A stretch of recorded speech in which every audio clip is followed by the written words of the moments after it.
ایک ایسی مخلوق جو کچھ انسانوں کے لیے مسیحا جبکہ کچھ لوگوں کے لیے سب سے بڑا فتنہ اور شر ہے، جسے ایک مذہب کے ماننے والے اپنا نجات دہندہ اور دوسرے مذہب کے پیروکار اپنا سب سے بڑا دشمن مانتے ہیں۔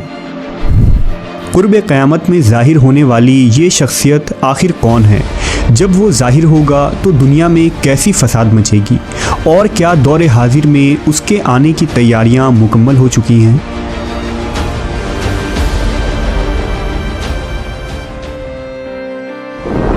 دنیا کے بدی کے دو بڑے ناموں میں ایک نام شیطان کا ہے اور دوسرا دجال کا۔ کہتے ہیں کہ اللہ تبارک و تعالیٰ نے دجال کو پیدا فرما کر مشرق کے جانب کرۂ ارض کے کسی دور دراز جزیرے میں قید فرما دیا تھا۔ دجال دنیا کا سب سے زیادہ قابل نفرت شخص ہے، جسے اللہ کے نبی حضرت محمد صلی اللہ علیہ وسلم نے دنیا کا سب سے بڑا فتنہ قرار دیا ہے اور اس کے شر سے پناہ مانگنے کی دعا فرمائی ہے۔ جبکہ یہودیوں کے نزدیک دجال موسیٰ علیہ السلام کے بعد سب سے زیادہ قابل عزت و محترم شخصیت ہے، جسے وہ اپنا مسیحا قرار دیتے ہیں۔ ان کے عقیدے کے مطابق مسیح الدجال حضرت داؤد علیہ السلام کی اولاد میں سے ہے، جو دنیا میں یہودیت قائم کرے گا اور حضرت داؤد کی بادشاہت کو زندہ کرے گا۔ یہودیوں کا ایمان ہے کہ دجال کی آمد کے بعد دنیا بھر کے تمام غیر یہودیوں کو قتل کر دیا جائے گا۔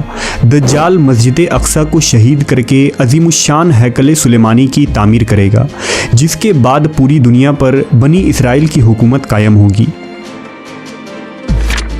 یہی وجہ ہے کہ دنیا بھر کے یہودی ایک طویل عرصے سے نہ صرف مسیح الدجال کے آنے کا بڑی بے چینی سے انتظار کر رہے ہیں، بلکہ آج اس کی استقبال کی تیاریاں بھی تقریباً مکمل ہو چکی ہے۔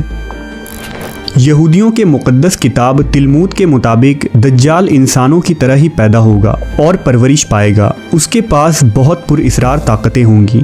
انہی طاقتوں کے بلبوتے پر وہ یہودیوں کا نجات دہندہ بن کر آئے گا۔ یہودیوں کے مطابق وہ نسل انسانی کا عظیم بادشاہ ہوگا۔ اس کے زمانے میں سارے مذاہب ختم ہو جائیں گے اور صرف یہودیت ہی باقی بچے گی۔ اگر دجال کی آمد کی بات کریں تو یہودیوں کے مطابق دنیا کی عمر 6000 سال ہے، جسے وہ جارجین کیلنڈر کہتے ہیں۔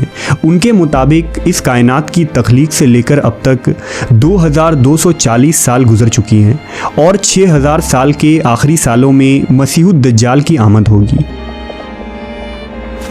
اسلامی کتابوں میں دجال کا تفصیلی ذکر موجود ہے اور اس کے آمد کی تمام پیشن گوئیوں کو بیان کیا گیا ہے۔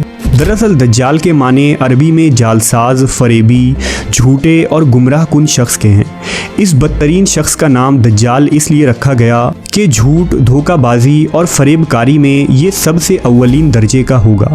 لہٰذا حضرت ابو قتادہ رضی اللہ تعالیٰ عنہ بیان کرتے ہیں کہ رسول اللہ صلی اللہ علیہ وسلم نے ارشاد فرمایا، حضرت آدم سے لے کر قیامت تک کوئی مخلوق دجال سے بری نہ ہوگی۔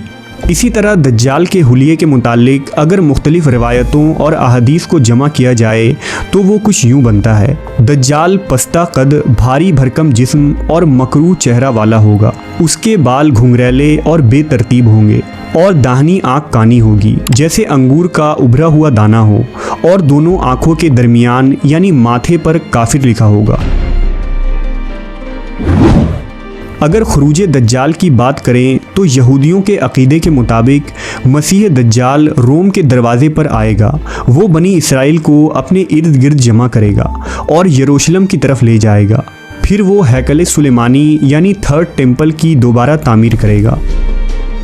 جبکہ اسلامی روایتوں کے مطابق دجال مشرق کی سمت میں اصفہان نامی شہر سے نکلے گا۔ دجال زمین پر 40 دن رہے گا، جن میں سے ایک دن 1 سال کے برابر، ایک دن 1 ماہ کے برابر اور ایک دن 1 ہفتے کے برابر ہوگا، جبکہ باقی ایام سال کے عام دنوں کی طرح ہوں گے۔ اس وقت دجال اپنے گدھے پر سوار ہو کر ساری دنیا کا چکر لگائے گا۔ روئے زمین کا کوئی میدانی، صحرائی اور پہاڑی علاقہ ایسا باقی نہ رہے گا جہاں وہ نہ پہنچے۔ البتہ مکہ اور مدینہ پر فرشتوں کا پہرا ہونے کی وجہ سے وہ اس میں داخل نہ ہو پائے گا۔ دجال طرح طرح کے شعبدے بازی اور کرشمے دکھا کر لوگوں کا ایمان برباد کرے گا۔ اس دور میں دجال کے پیروکاروں کے علاوہ باقی لوگ سخت تکلیف میں ہوں گے۔